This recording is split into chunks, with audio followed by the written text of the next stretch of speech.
Salmo 126, lemos no início do culto, rapidamente, uma meditação para a gente. Espero que seja breve. Nós lemos o André, o presbítero, que está ali, leu no início do culto, e agora eu vou para o versículo 4. Depois de dizer que coisas grandiosas fez o Senhor por nós, por isso estamos alegres. Depois dessa alegria, mesmo depois da alegria, muitas vezes há necessidade de falarmos de restauração e de mudança. E é o que acontece aqui, que vai dizer: Senhor, restaura-nos, assim como enches o leito dos ribeiros no deserto, do Negueb. Aí vai dizer que aqueles que semeiam com lágrimas, com cantos de alegria colherão. Aquele que sai chorando, enquanto lança a semente, voltará em cantos de alegria, com cantos de alegria, trazendo os seus feixes. Abençoa a tua palavra no nosso coração, nós te agradecemos e oramos em nome de Jesus. Amém. Nós vemos no início desse salmo 3 aspectos muito interessantes. Se você, na leitura, com certeza você percebeu. O primeiro deles é que o Senhor é o autor da nossa restauração. O Senhor é o autor daquilo que de bom vem sobre nós. O Senhor é o autor da mudança na nossa vida. Ele é poderoso e é autor.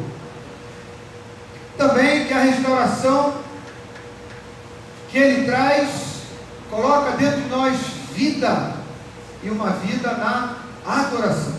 Aquele que é restaurado, você vai ver aqui, ele fala, vai dizer que entre as nações se dizia: Senhor tem feito grandes coisas por ele, porque é o Senhor que faz, hein?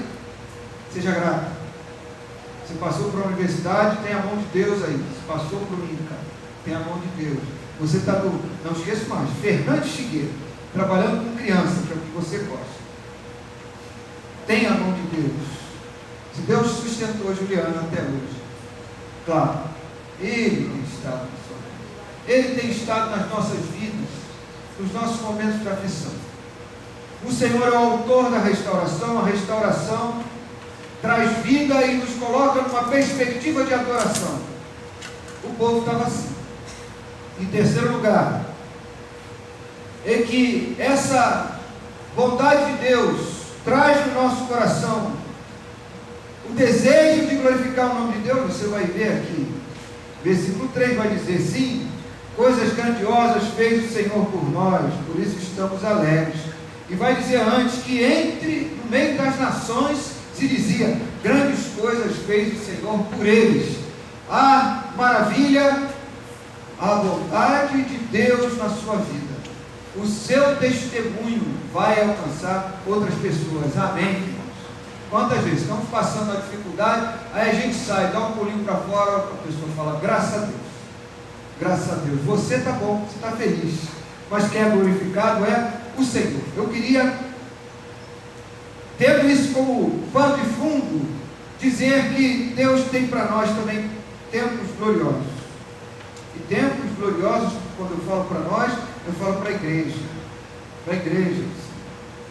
A Bíblia nos fala lá no livro de Apocalipse que nos últimos dias a igreja vai viver muitas dificuldades, mas no meio dessas dificuldades tantos milagres acontecerão. Tanta coisa maravilhosa vai acontecer no meio da igreja.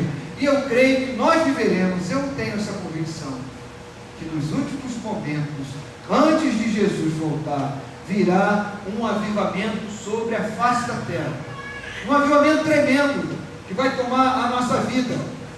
Um avivamento que vai, não sei como, você não tem solução para isso, nem eu.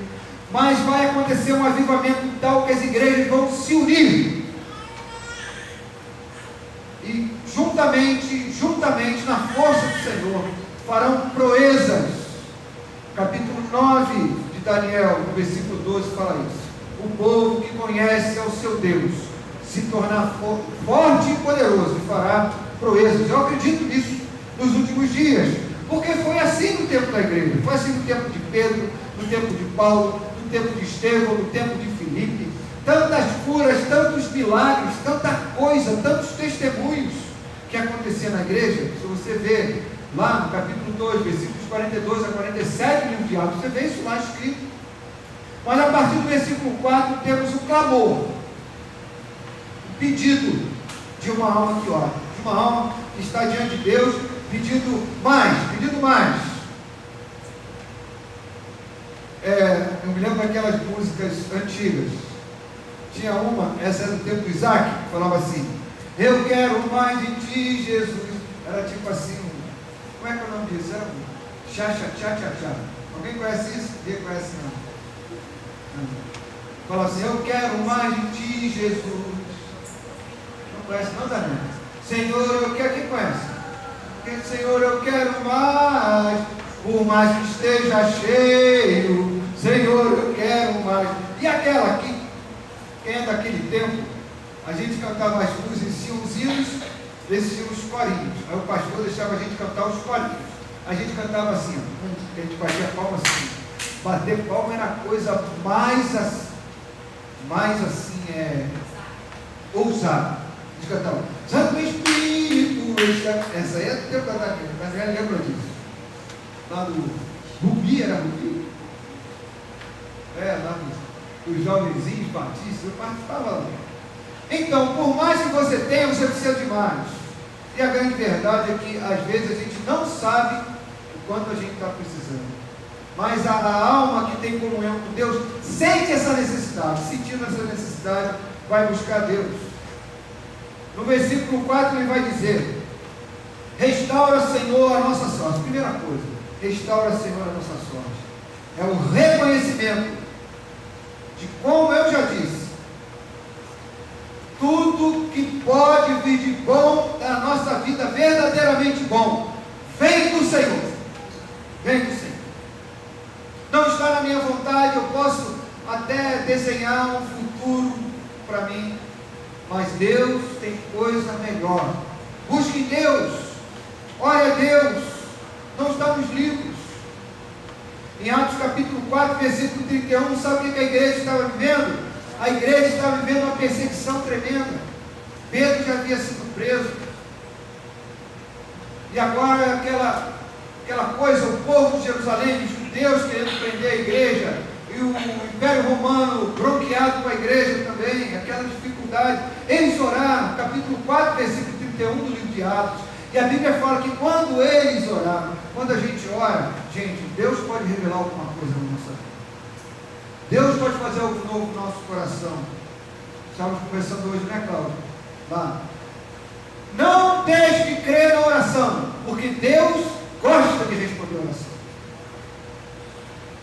E esse avivamento, essa vida que vem em nós, é a resposta de Deus ao clamor da igreja.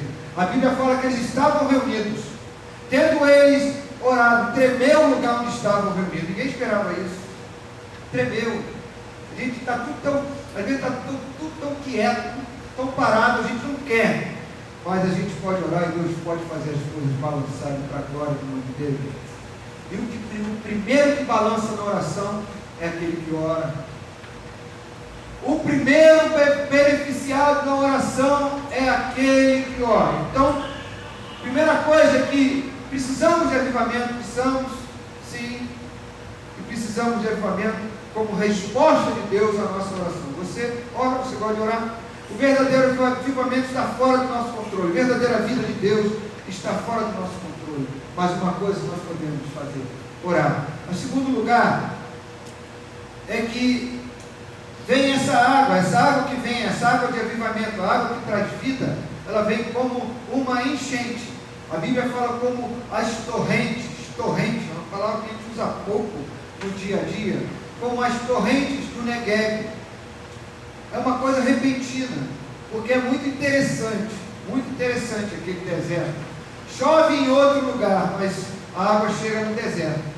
Acontece isso às vezes em cabeceira de rio. É até perigoso, sabe? Perigoso, essa época agora está perigoso, porque chove lá onde você não sabe e vem lá.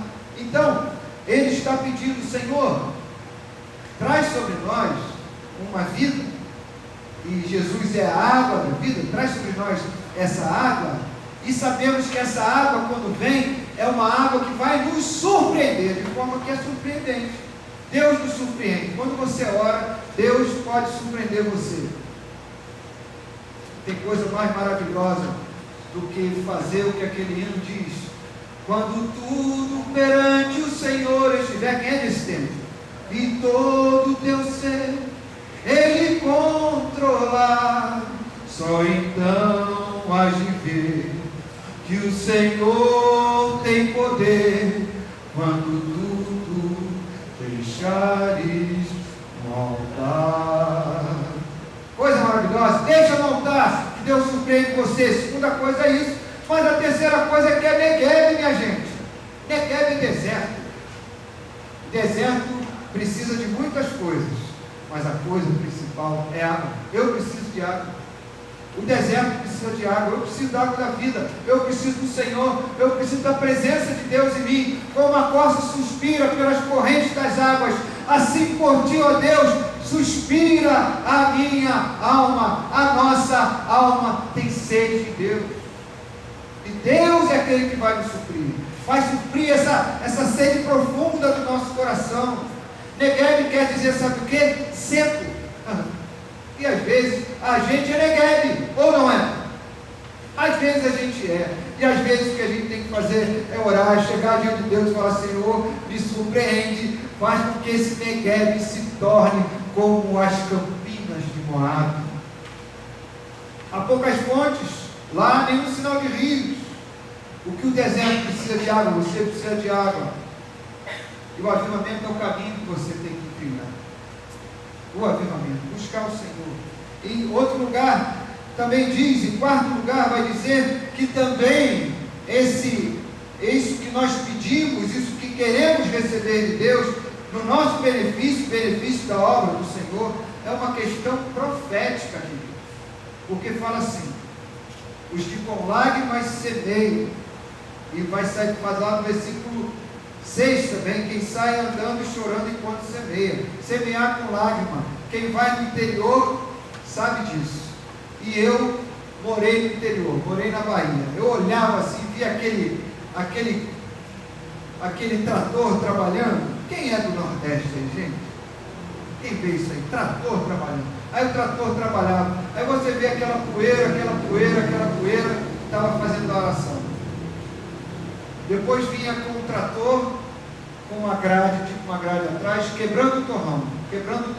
Mas o negócio está meio seco, você fala: meu Deus, como é que pode isso? Aí depois vem com a semeadeira. Caramba, como é que vai semear? Pega e semeia, mas semeia quando o chão está o quê? Seco. Aquele chão não vai produzir. O que está querendo nos dizer que há uma dimensão de fé e profética nesse nosso derramar diante de Deus. A gente semeia no chão seco, a gente coloca lá a semente, não choveu, e a gente fica falando: Senhor, manda chuva. E esse tempo a gente não pode orar muito, manda chuva, Senhor. Mas a gente tem uns hinos bons aí: vai chover, Senhor, manda chuva neste lugar, Senhor, vem com os teus rios, Senhor, e vem inundar meu coração. Coisa boa de se cantar, minha gente. Deus tem que inundar o nosso coração, porque quando Ele inunda o nosso coração com a sua graça, aquilo que a nossa vida na nossa vida é semente, nós começamos a ver os frutos para a glória do nome do Senhor. Deixei aqui esse ano, vou deixar um bom tempo, pelo menos o primeiro quadrimestre, vou deixar aqui. Nesse ano a gente está semeando. Eu estou falando sobre isso, sobre semear. Semeia, meu irmão. Semeia às vezes no chão seco. Semeia onde não tem água. Semeia com as suas lágrimas. Semeia chorando muitas vezes, com os joelhos no chão, chorando diante de Deus por uma angústia, por algo que não sai da sua vida, por uma situação que precisa ser resolvida. Enfim, mas semeia no Senhor. A chuva quem manda é Ele. É Ele que manda a chuva. Não fique tentando fazer chover. Uma vez fizeram lá, tentar chover e descer. Eles sobem com o aviãozinho e chovem, bombardeiam as nuvens. Sabia disso? Aí bombardearam as nuvens, lá com uma substância tal. Desceu o aviãozinho. O que aconteceu? Aí alguém falou assim: ó, não choveu, vai lá e bombardeia tudo. Gente, deu temporal. Vocês nunca viram isso, não? Qual a distância? Alguém sabe aí, me ajuda. deu um temporal danado, sabe para quê? Sabe por quê? Mexer com esse negócio de chuva é complicado, minha gente. Deixa a chuva nas mãos do Senhor. Deixa a chuva da sua vida nas mãos do Senhor. Deixa o tempo de Deus. Há um propósito, há um tempo determinado para cada propósito debaixo do sol. Descansa nele, porque essa semeadura é uma semeadura profética. E em último lugar, eu quero dizer que essa experiência da água de Deus sobre a nossa vida nos restaura para falarmos do Senhor para os outros e começamos a colher frutos. Quando a vida vem em nós, quando o avivamento vem em nós, a gente abre a boca, é um negócio incrível. É o que acontecia com os apóstolos, é o que acontecia com os profetas, e deve acontecer conosco hoje. A gente abre a boca, e quando a gente abre a boca, a Bíblia fala que na boca dos apóstolos havia graça, um poder especial, alguma coisa inexplicável. Você me explica, eu não explico. Ninguém explica Deus, tem a canção. Ninguém explica Deus, ninguém explica o Pai, ninguém explica perfeitamente o Filho, mas muito ainda menos se pode explicar o Espírito Santo. O capítulo 3 de João fala que aquele que é nascido do Espírito é assim, ele vai para um lugar, é como o vento, ele vai para um lugar, ele vai para o outro, Deus vai direcionando, Deus vai falando, a vida dele é algo diferente. A obra é restaurada na nossa vida quando vem a chuva de Deus. Eu costumo dizer uma coisa: os salvos vêm para as redes daqueles que lançam. E nós precisamos lançar a rede, porque se lançarmos a rede, eles virão. Passamos a ter prazer em falar de Cristo quando o avivamento vem sobre nós. O constrangimento se vai. Voltando ao texto de Atos capítulo 4, versículo 31, a Bíblia fala que tremeu o lugar onde estavam reunidos, todos foram cheios do Espírito Santo e com intrepidez passaram a falar do Evangelho. Sabe? Por que intrepidez? Porque o mundo quer calar a gente, o mundo científico quer calar você, o mundo dos médicos, enfermeiros quer calar você, lá onde você trabalha querem calar você, Juliana, com outro tipo de postura, querem calar você, Daniela. Eles querem nos calar, eles fazem sem saber, porque o que fala é o que neles está, e muitas vezes um constrangimento vem. Vamos confessar, às vezes ficamos constrangidos, não é verdade?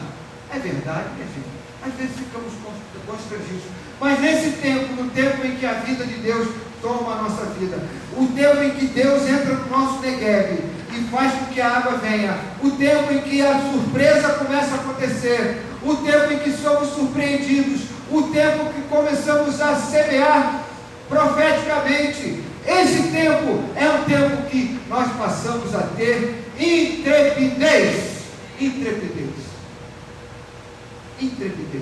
A gente fica com vontade de falar de Deus, todo mundo ri. O apóstolo Pedro, a primeira vez que ele foi preso, você vê como é um homem cheio de Espírito Santo. Pedro havia negado Jesus, você lembra disso? Havia negado Jesus porque por falta de intrepidez, ficou com medo, falou, nem conheço Jesus aí. Então o que acontece?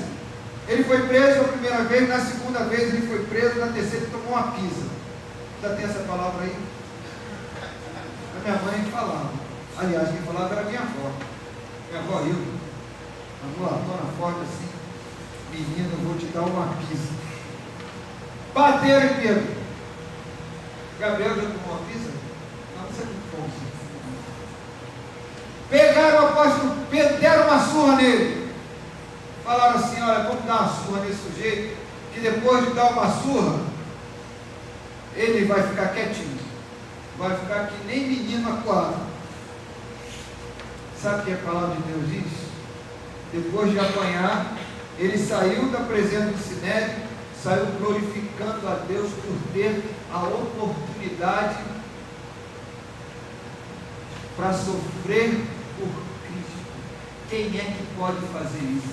Só uma pessoa cheia do Espírito Santo de Deus. Só uma pessoa que passou por esse avivamento. Só uma pessoa que bebeu dessa água. Só uma pessoa que foi surpreendida. Essa sim pode. E eu lembro de uma palavra de Finney que eu anotei aqui. Finney, grande avivalista. Ele fala o seguinte: a vida de Deus consiste em duas coisas: em nova vida espiritual transmitida aos mortos, aqueles que ainda não têm Cristo, e da nova saúde espiritual transmitida aos vivos, aqueles que já são crentes.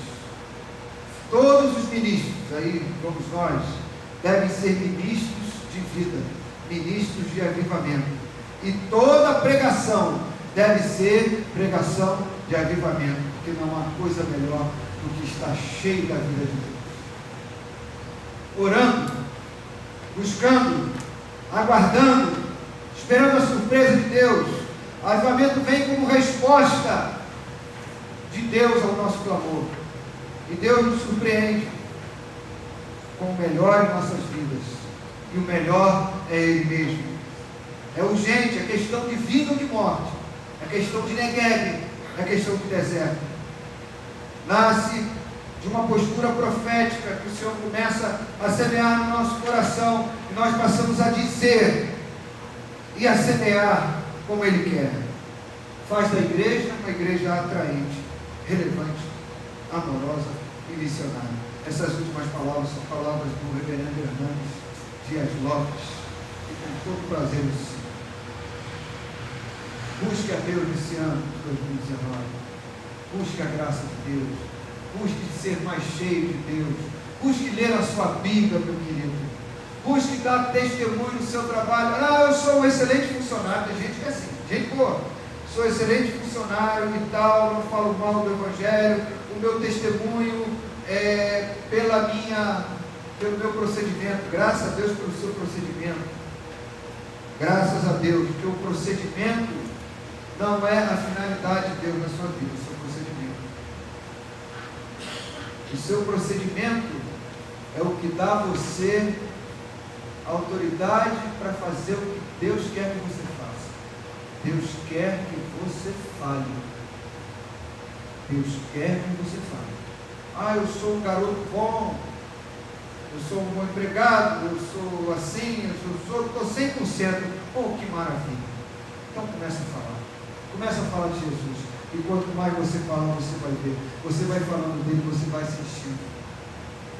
Você vai falando dele, a glória de Deus começa a encher o seu coração.